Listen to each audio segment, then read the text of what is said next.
Hello and welcome to Versus Live. I'm Ross Merriam. And I'm Corey Ballmeister. We've got Travis in the booth. Say hi, Travis.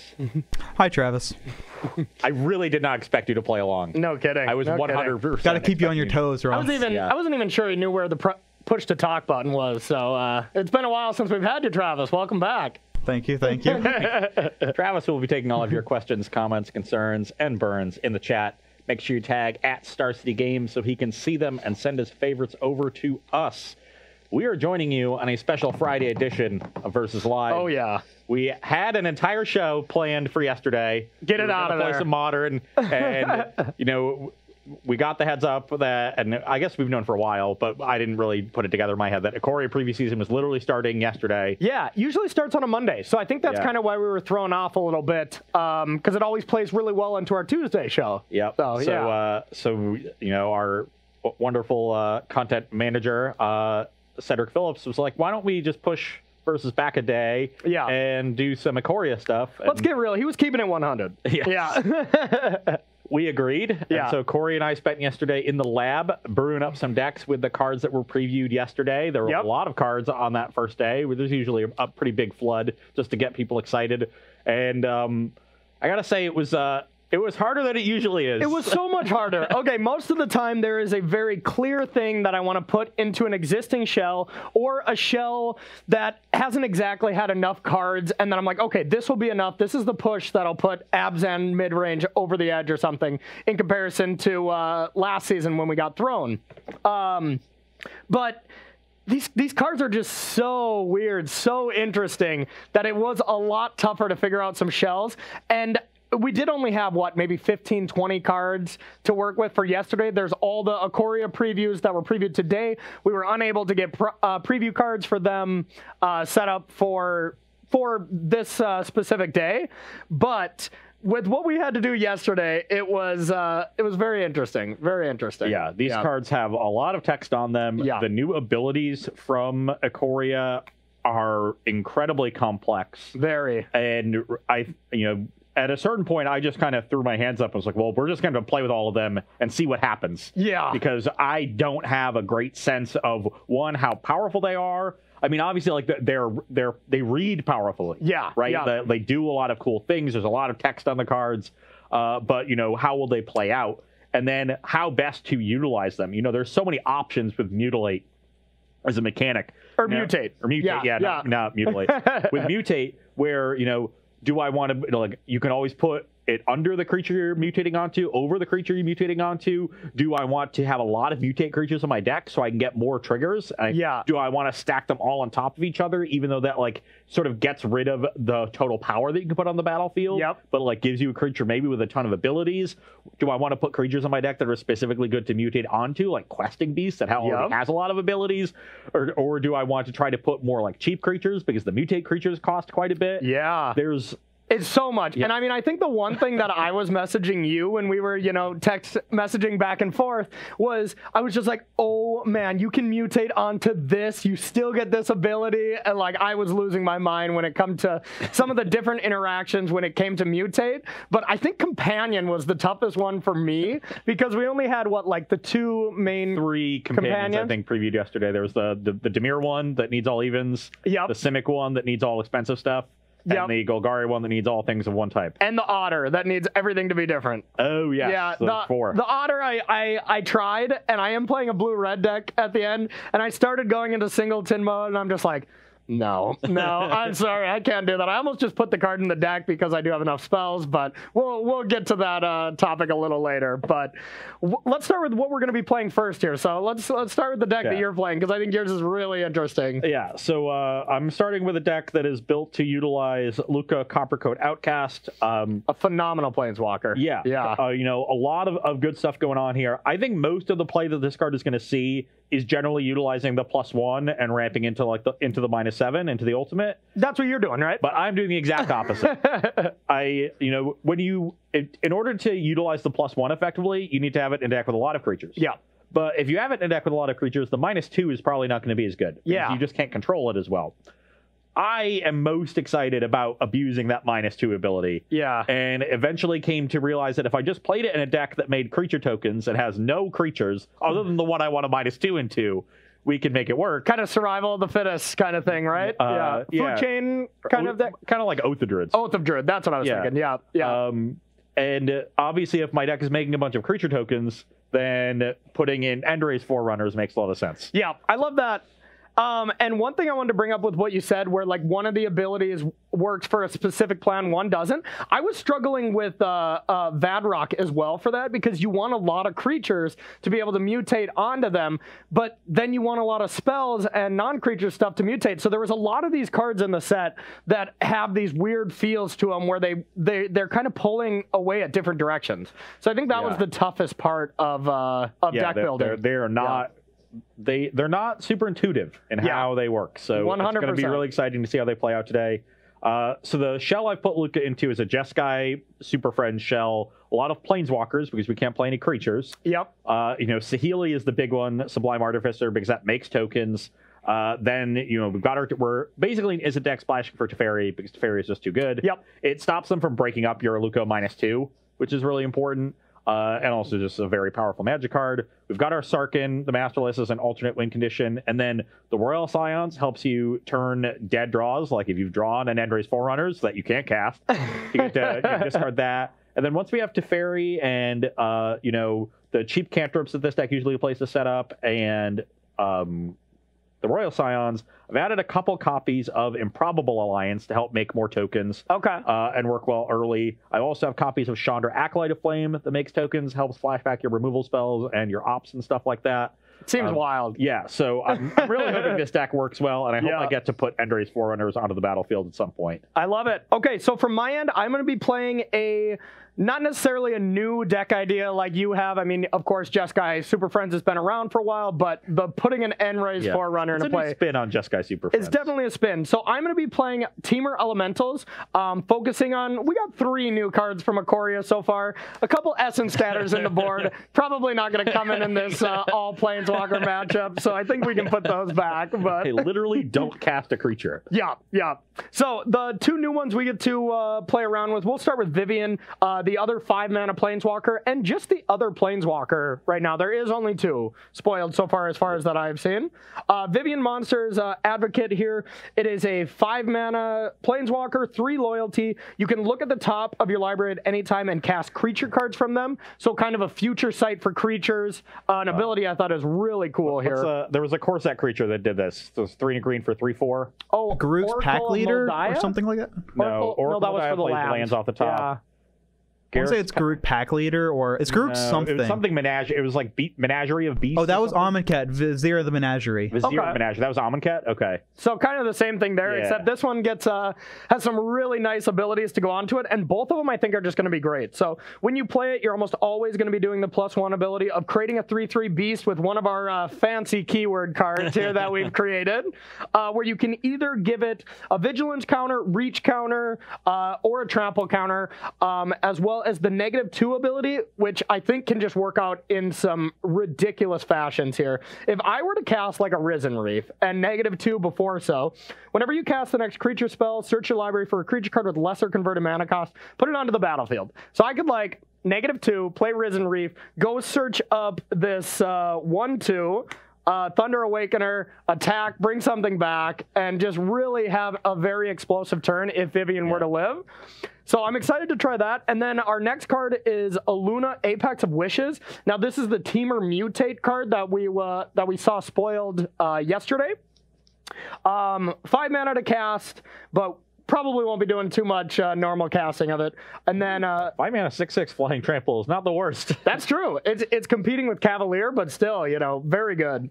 So we got Mutate for 3, hybrid red, green, blue, blue, Flying Trample. Whenever this creature mutates, exile cards from the top of your library until you exile a non-land card. Put that card onto the battlefield or to your hand. So you get to play something for free. All of these cards are going to synergize well because they're all elementals except like a Growth Spiral. That'll be like the one bad hit. Yeah. And then Uro, which is still just fine to hit. So it should be pretty interesting to see the interactions with these. And you're just a deck that wants to flood the battlefield with permanents, so that ability is perfect for you. Vivian works really well, just lets you dig for more stuff, generate all this advantage. And then the -2 get you're thinking with Risen Reef, I'm thinking, what if you untap and cast a 6-drop with that play, and then just go find a Cavalier. Yeah, or Cavalier, go find an Omnath. Yeah. I mean, there's a lot of cool things that can be done. Now, one thing I will say about this Temur Elementals deck is if I were getting ready for a premium level tournament, you best believe I'm throwing Nissa somewhere in this deck. But for the sake of this and trying new cards, can't really have Nissa, Cavalier, and Vivian. So we're leaving Nissa out for now to try to explore some of the new Ikoria cards. Yeah, try to figure out just how well they work, where the synergies are maximized. Exactly. And then we'll incorporate them later on in preview season into more tuned shells. Exactly. And then 2.5 months from now, this will be just down to a 4 Nissa deck, All right. So I won the marbles last week, or I guess Tuesday. So I guess you will be on the board. It feels like last week, but it's only been one extra day. I know. One extra day just really threw me off. Oh, that's not a great start. Ooh. How's your hand? Oh, my hand is okay if I draw a land. Same. So I think I'm going to keep. I think I'm going to mulligan mine because my hand is unplayable if I don't get a land. Oh, no. I guess I would have sacked that passage, so it would have been all different. So, all right. Travis, you got a question for us while we shuffle up? I do. Lylus the Thematic, a little tricky to say, wants to know how you guys test integrating new cards into existing standard shells whenever a new set comes out. We kind of alluded to it just there, but I think step one is to try to explore the new cards as much as possible. Because you really want to figure out what makes them tick. And if you throw them up against tuned shells right from the beginning, they're always going to underperform. And so really trying to focus in on and push the synergies that exist with the new cards as much as possible. And then pair back from them when you see what works and what doesn't work. And then as soon as those get better, then step two is putting them up against the tuned shells that already exist in standard. And I think step one, even before all that, the way I start by building some of these new decks is just looking at cards from Ikoria and just thinking okay, what shells can they be put into? What synergies do they have with specific cards? And then just building upon that. I would say that's how I start the process. Yeah, you always want to find the core that your deck is going to be built around. Exactly. And me and you both had many decks where you wanted to try a mono green deck, I wanted to try some other stuff. And it's just we started it and we're this idea seems cool. And then we get into the meat and bones of it and we're just no, this isn't working. We find a core we like, but then we go to build around it. We just don't have the supporting pieces to make it work. And you move on to the next deck. Well, we're going to keep this, but this hand does have a glaring problem. Let's bottom... That's a tough one. Let's bottom this. Sacred Foundry. All right. Pass to you. That's a horrible draw. Interplanar Beacon. Dang it. Mine was also a horrible draw. I'm going to go with a good old attack for 1. Yeah, I'll go to 19. Your turn. Ooh. That does things. Stuff and things. Stuff and things. Lucky. Say. I'll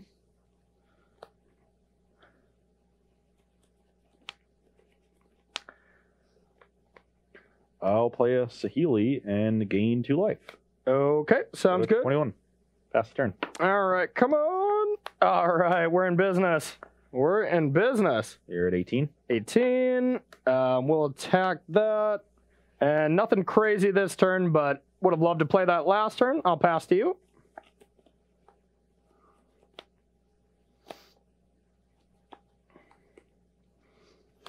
Interplanar Beacon. You will be gaining some life.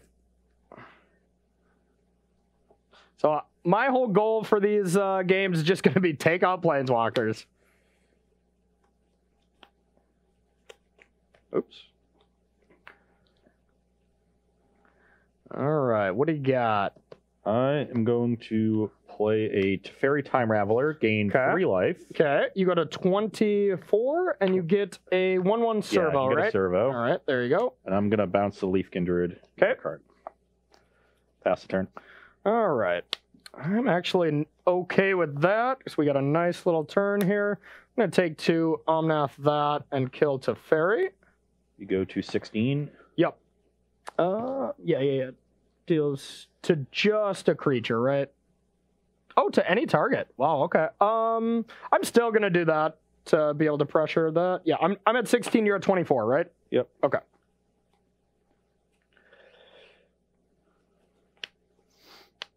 Interesting draw. I've been trying to use my mana efficiently here, and it's gotten a little awkward. And now I can take a very risky line and hope to draw a land on the top card and be in really good shape if I hit the land. But if I don't... You got some gamble in you? If I don't hit the land, how bad would it actually be? I would lose out on this, but it's already got me some value. I think I'm going to go for it. Going for it. I'm going to play another Teferi, get another Servo. Okay. Gain 3, go to 27. All right. Bounce the Thunderkin Awakener. Okay. Tavland, yes! You can go. Love it. Love it. Oh, we really needed a land as well, so that's unfortunate. Let's see what we want to do.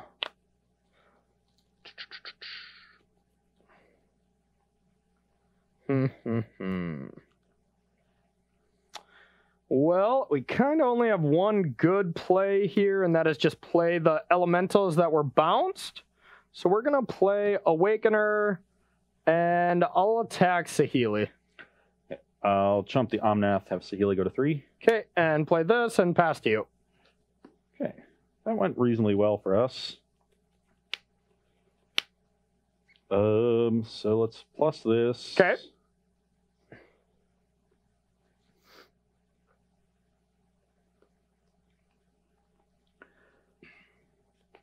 Play.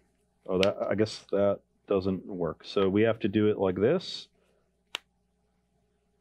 Yeah, the mana gets a little confusing with Beacon sometime. Crap. That actually doesn't work at all. Excellent, excellent. I guess what we have to do then is... Oh, no, that's fine. Right? No, it's not. What are you trying to cast? I'm trying to cast a double red Planeswalker and then a red spell, and I just can't do it. Excellent. All right, might as well just pass the turn then, huh? Definitely not passing the turn.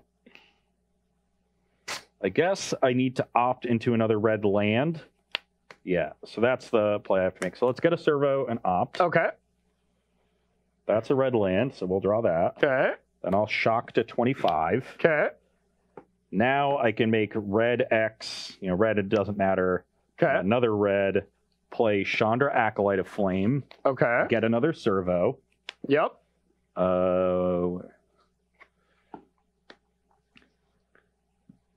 Then play Scorching Dragonfire on the Omnath. Get another Servo. That exiles it, right? Yes. Okay. And I think then I will just put counters on each of these. Okay. And then pass the turn. All right, we're going to need a big turn. All right, that was a decent draw here.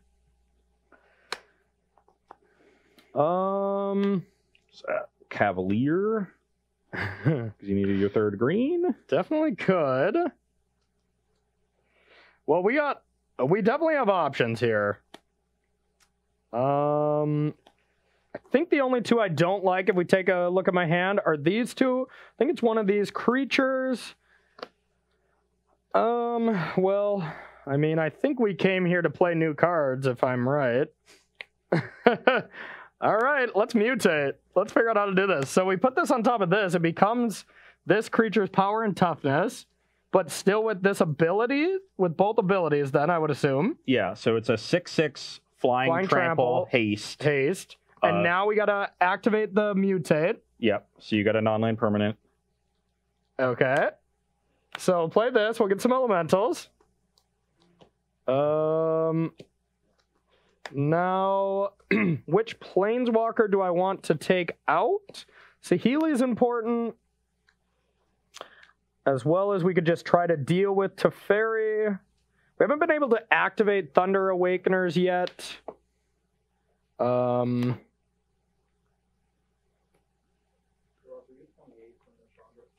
yeah, sure. I'm at 28. Oh, okay. 28 to 16. All right, and then we'll attack. We're gonna kill Saheeli, and we'll attack Teferi. No trigger off the Awakener, unfortunately. Yeah, that's fine. Am I dead? I think so. Go. So let's make 2 1/1 elementals. Okay. Then cast Luca, gain 3 life, go to 31. Yeah. I will minus on one of these. Okay. The rest go on the bottom in a random order, so we do have to keep revealing. Hit Endray's Forerunners. Yeah. And so the other creatures I control get +2/+2 Vigilance and Trample. So these are all 3s, and this is a 7, and they all have Trample, so attack you for 19. And I'm dead. Wow, that's absurd. That is absurd. I guess I had to play Cavalier to play a little bit of defense.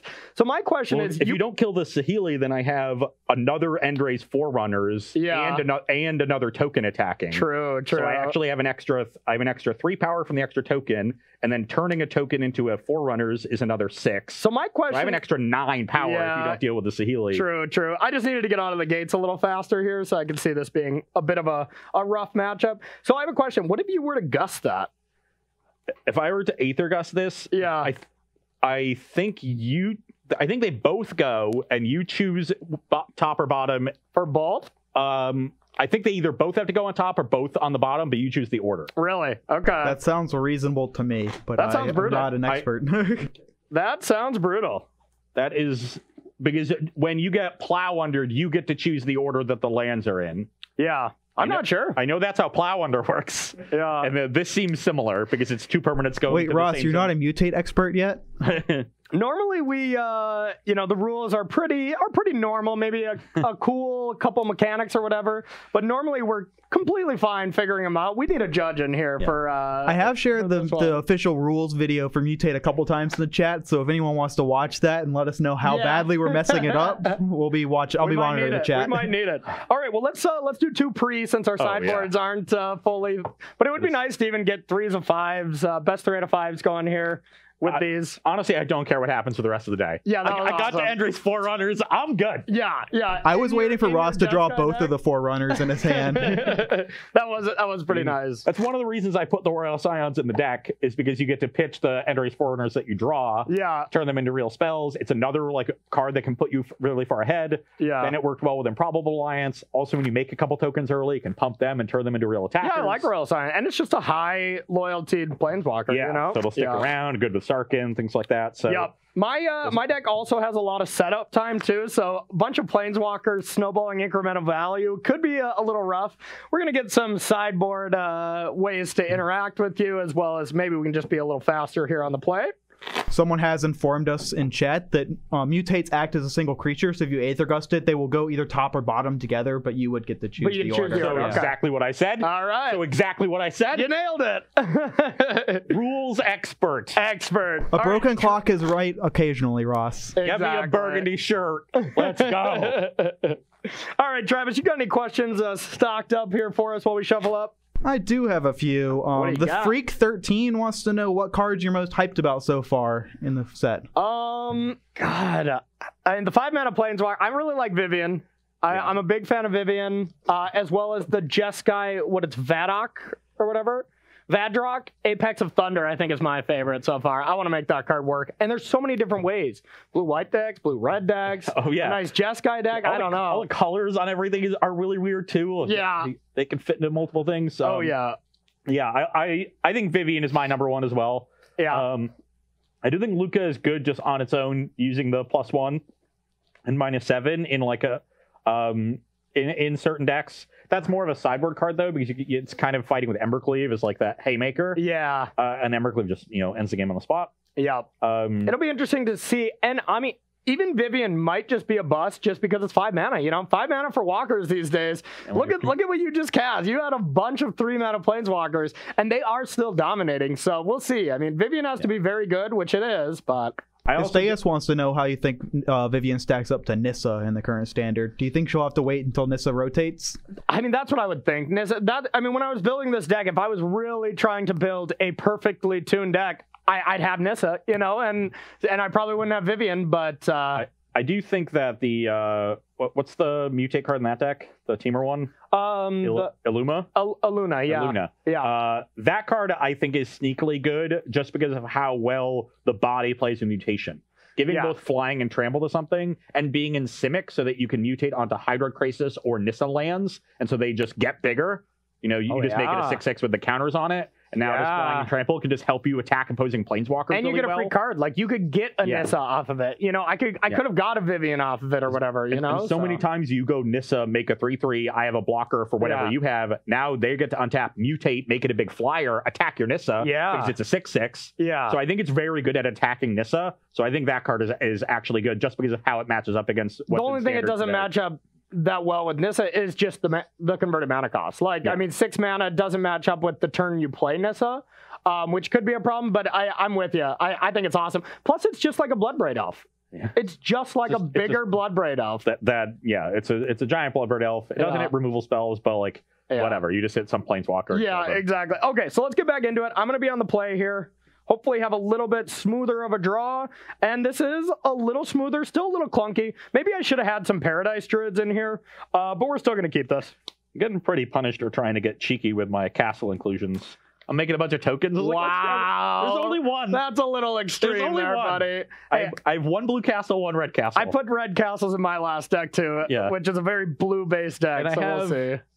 I have 10 islands and 9 mountains total. Yeah. Hey, if one of each, that seems fine. If we're forced to make absolute home run decks every single Tuesday and Thursday, I mean, we're in trouble because we got to try all the ideas. The issue is it's also my only land. Okay, mulligan there. The only thing that I'm mad about for our throne one is we totally missed Innkeeper. I think that was the biggest one that we missed from there. We just didn't try it. We just didn't try it at all. But I just assumed filling your deck with a bunch of cards from the same set and weak adventure creatures wouldn't end up working. But boy, were we wrong, because that deck won the DreamHack tournament. All right, Travis, my man, let's get another question from you. All right. So also the fourth wants to know what you think of mutate with creatures that enter the battlefield with counters, such as Pulukronos the Unchained. Yeah, well, I have a Golgari deck coming up later in the show that has a bunch of mutate creatures and some Pulukronoses because I wanted to see how that would work. Also, with Pulukronos, then when you fight, it's never going to die, and you're going to have this body that you can just keep fighting with. The counters still get removed if it fights. Yeah, the counters get removed, but then it ends up being still a 5/5 at the end when all the counters are gone. Yeah. But the damage gets prevented when it fights. It's I don't know if you remember this back in the day, but when you elephant guided your Phantom Centaur, then it just never died. Yeah, I did not remember that from back in the day. You weren't putting Elephant Guide on Phantom Centaur in 2003? I think that is about the time we were starting to get a little serious with Magic, so maybe. It was right when I was starting to play FNMs and stuff. I got my DCI card playing Blue-Green Madness in regionals in May of 2003. Okay. Around Onslaught then, right? That would have been when... that was the Madness. Yeah, well, Madness was in Odyssey block. Sure. This was the year after, so it was Odyssey Onslaught Standard. Okay. Not Psychotog Mirari's Wake Standard. Sure. Yeah, that's where I started. That was my FNM start. I was playing Well-Wishers and that is when I started. But when I started playing, more seriously, was the next year. Gotcha. It took me a year to dive in. All right, and you're mulling to 6, correct? I am. 5.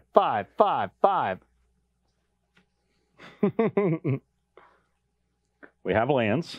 Got lands? You got spells? We got spells. All right. Ship one of them and let's do this.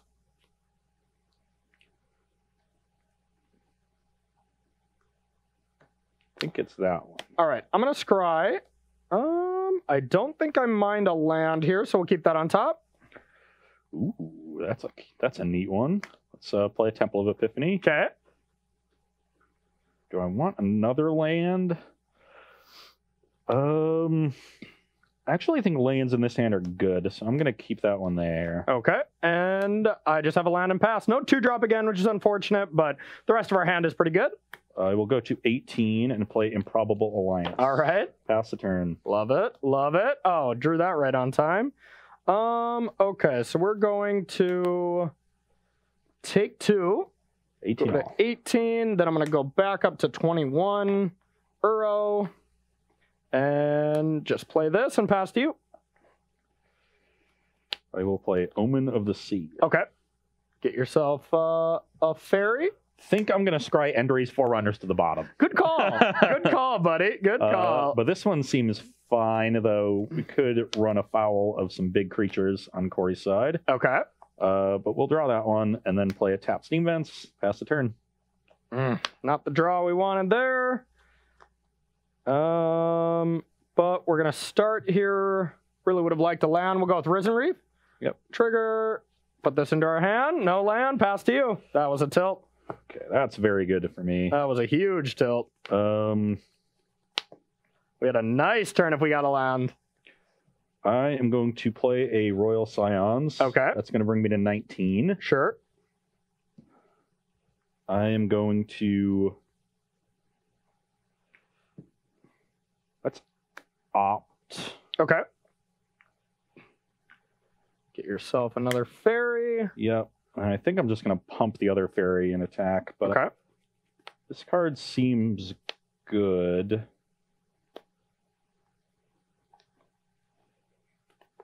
Yeah, let's keep that on. Maybe we just want to make sure we race to this one. I think being able to cast that next turn is going to be really important, actually. Okay. So let's bottom and dig for lands. Okay. That's an interesting draw.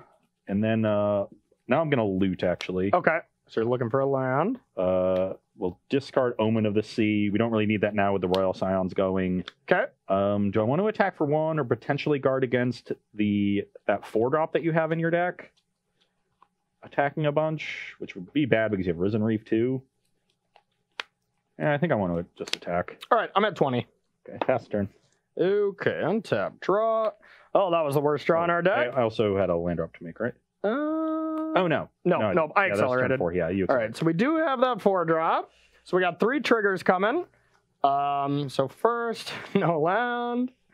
All right, land. I guess we can play this untapped. No, these put them into play tapped. We can play 1 land untapped, but that doesn't really matter. 3rd trigger, scry, Growth Spiral to the bottom, and I don't want to lose Risen Reef, I don't think. It's not the worst.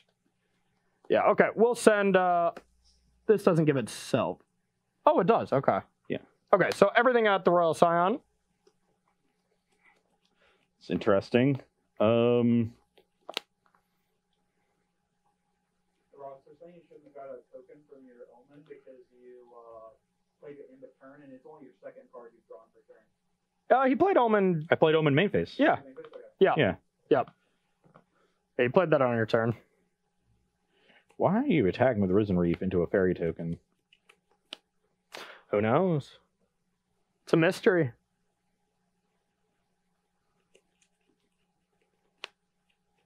Man, we would have had such a better turn here on turn 4 if we would have. All right, it's taking it.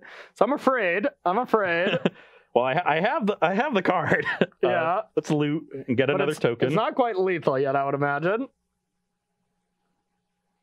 You have 13 damage with the Forerunner. Yeah, it is not lethal. Okay.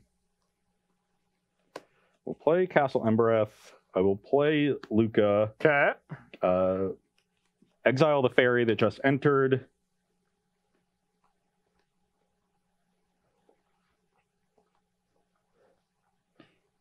There's the Forerunners. Okay. Attack you for 13. They all have vigilance. All right. So you're at 7. Yep. And then I will pass the turn. All right. So I guess I have to kill Luca, or you just get to do it again? That is the idea. Okay. Well, that was a great draw.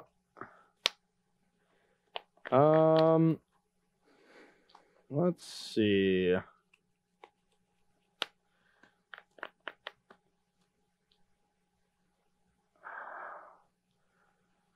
4, 6.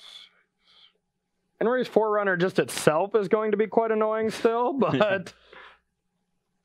It is a lethal attacker. Give me at 17. 17, yep. Okay. 17 to 7.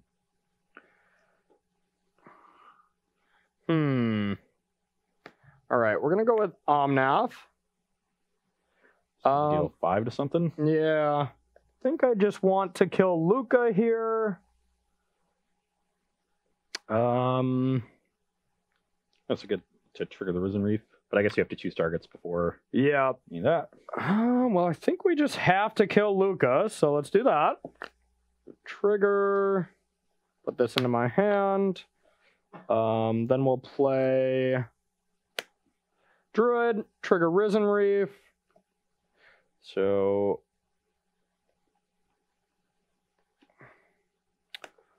put this land into play, trigger this. Draw cards if we have 7 or more, right? 8 or more. I think. 8 or more, okay. So just a +1/+1 counter. Maybe we want to put it on something else. No, I think we'll just put it on Omnath and can attack Royal Scions only down 1 with the fairies. Maybe that's worth it. All right, I'll just pass to you.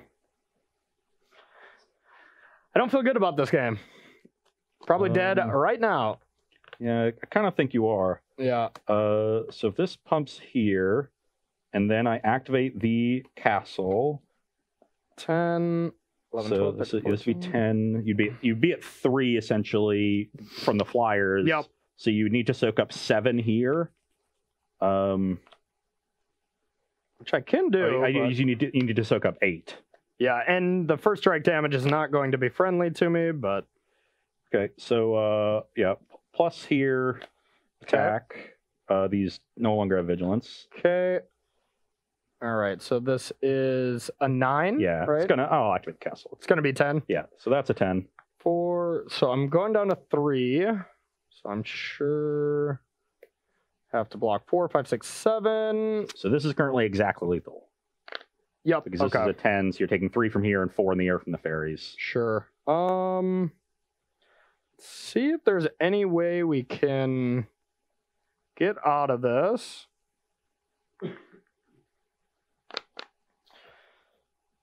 All right, well, I think our best chance is to just block like this, go down to 1, and hopefully I can turn something around next turn, but I kind of doubt it.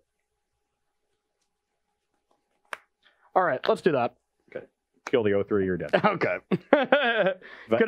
If I kill before combat, you just know you have to block with everything. Yeah. But then you would be at 1 life and have no board from here. Yep. And I mean, I have like a decent turn where I was going to attack, bring this back, get some more tokens as well. I don't think I could have gotten close to lethal, but I could have at least killed this.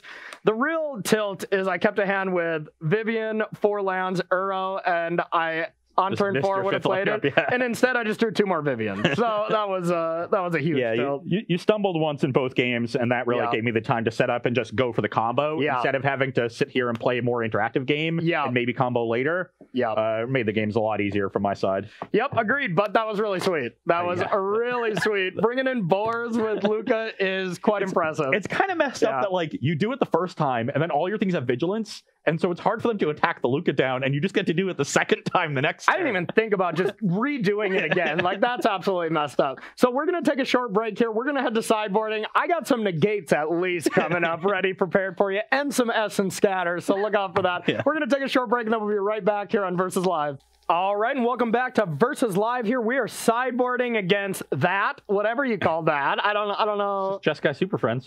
Just a typical Jeskai Planeswalker deck. Yeah, you've killed me in a very typical, just snowballing incremental advantage from your Planeswalkers. Just a normal game. That's all I've seen. Yeah, it was a snowball that got really, really big when it rolled down the hill. And then I picked it up and threw it at you.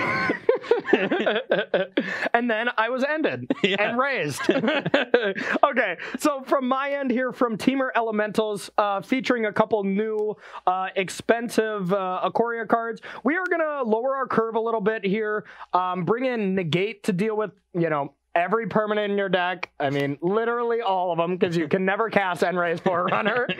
So that's an obvious one here.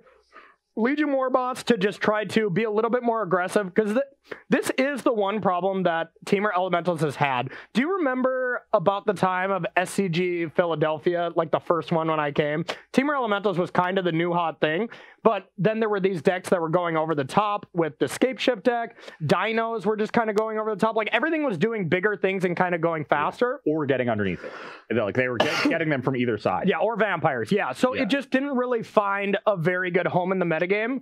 And maybe it's the same now, but I'm really hoping these new cards give you that extra push. But we are sideboarding in such a way that we are trying to lower our curve and be a little bit more streamlined. Yeah. So I'm taking out some of the clunky stuff. This is a nice card to mutate onto, by the way. Oh, yeah. Mentor with mutate is cool. And I mean, you still just get to make the token. Oh, yeah. You don't lose anything. All you do is just like start mentoring onto your like Cavalier Thorns. Yeah. Needless to say, I have this interaction in another deck later in a nice blue-red deck of my own. But anyways, so we're going to take out Thassa's Deep Dwelling and Cavaliers. We're trimming on these. Still an important card, but we don't want to get flooded on them. As well as taking out our one Uro that I had in here as just a nice late game effect when we mill over our deck in a grindy matchup, but this is definitely not a grindy matchup. Thunderkin Awakeners, just kind of the weakest card. We've seen it be pretty medium so far. You really need to be able to funnel your graveyard, and then taking out the fourth copy of Omnath because I don't want to draw too many for just interaction. Yep. I'm also bringing in some interaction. Disputes will be good against your counter spells. While I'm bringing out Teferi, I think, well, Teferi's good against counter spells. It's pretty weak against the rest of your deck. Yeah. So I'd rather bring Dispute, which will help me resolve my spells, though it'll keep me off curve a little bit. Aether Gust, obviously a really good piece of interaction against the Temur strategy. Yeah. I'm trimming one Impossible Alliance to fit everything in. I think this is one of the weaker cards in the deck, and I'm going to have to spend more time in the early game interacting with you rather than casting this on turn 2. I still think Teferi is excellent against me personally. You know, I mean, I'm just dropping expensive creatures. I'm mutating a creature where you get a 3-for-1 built in.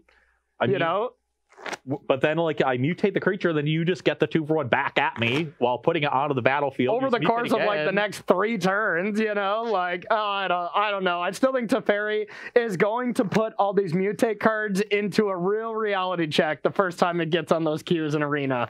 That'll be my guess. Same with Aether Gust. I think Aether Gust is going to destroy these mutate creatures because it just hits all of them. All of them. Every single one gets hit by Aether Gust. There's not there's not an Esper one. Nope. Yeah, there might be. They're using. I think there's a cycle of 5 of them. They're all enemy shards, right? They represent the Khans clans and not the shards. Yeah, and all of them contain red or green. Yeah. So Aether Gust is going to be just the people's elbow of being the fun police, I think. Well, we'll see about that. We will see about that. All right, so I'm going to go first here. Try to steal a game from your absurd deck you built. It's happening, Travis. It's happening. Yes. I think I got to keep this. Our hand's missing a little something, but... I think I'm going to... I'm guessing that's an Enray's. Mulligan my 6-card hand. Yes. It was an okay 6. It was 3 lands, 2 gusts, and a Scorching... Dragonfire, yep. Yeah, Chandra's Dragonfire. Yeah. But at least if you draw one now, you can put it on the bottom, Ross. Yeah. Yeah, the Forerunner is just an automatic mulligan right there. Usually there's a green mulligan that I like to refer as Arboreal Grazer, but that's the actual green mulligan right there. when the green card is in your Jeskai deck. Yeah, it's a little bad. Travis, you got one question while he mulligans? I do. Quick? Thanatos wanted to know what you guys thought of like a 4 or 5 color mutate deck potentially in Standard. I mean, that's a little big picture. Like, we would definitely have to know what kind of deck. I have tried to... Some of the decks I had was just 2 mutate creatures combined where it still fits into 3. Like, there was the white-red crosses over where I could do white-red with 2 different mutate creatures. But it would all have to depend on the rest of the deck. Like, we don't have enough information to know if just... You need enablers if you want to build something like that. I need cards I want to mutate onto that work well for whatever reason.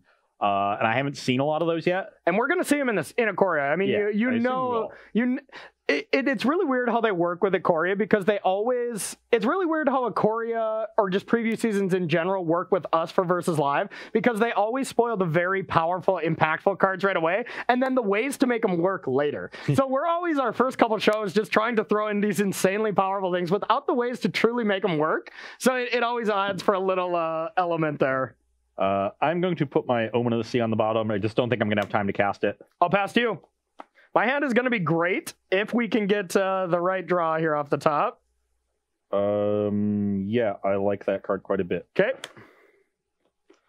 All right. I'm going to go with land and pass to you.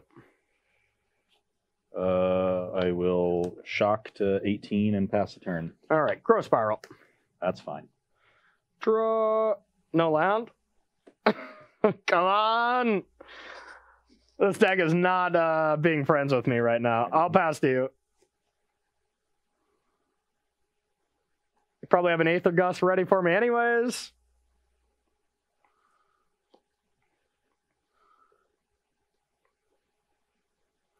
What a tilt. Shock to 16. Okay.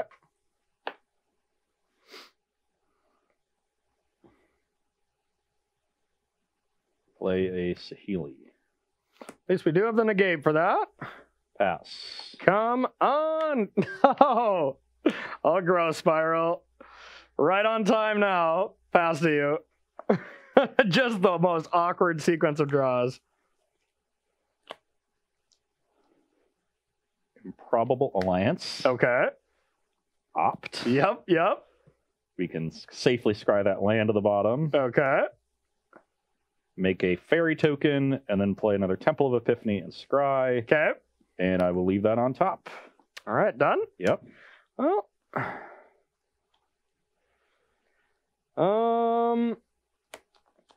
So now we got a couple options.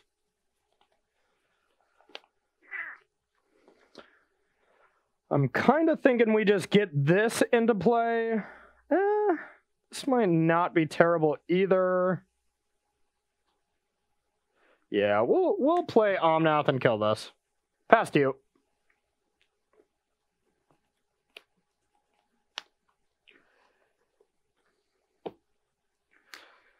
Would have been better a little bit earlier. Royal Scions. Okay. Plus the loot, get a fairy. Okay. Discard this land. Pass the turn.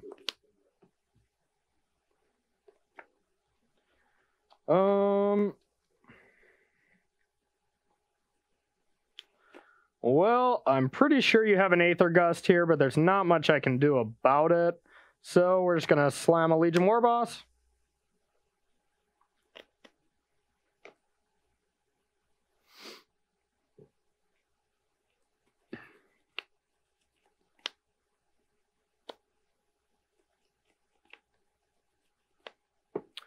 The War Boss.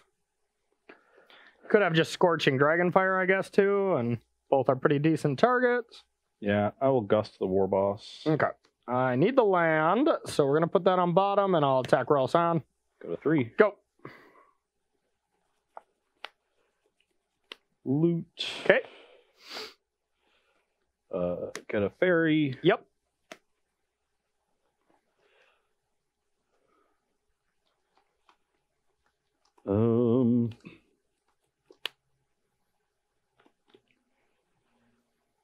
Saheeli.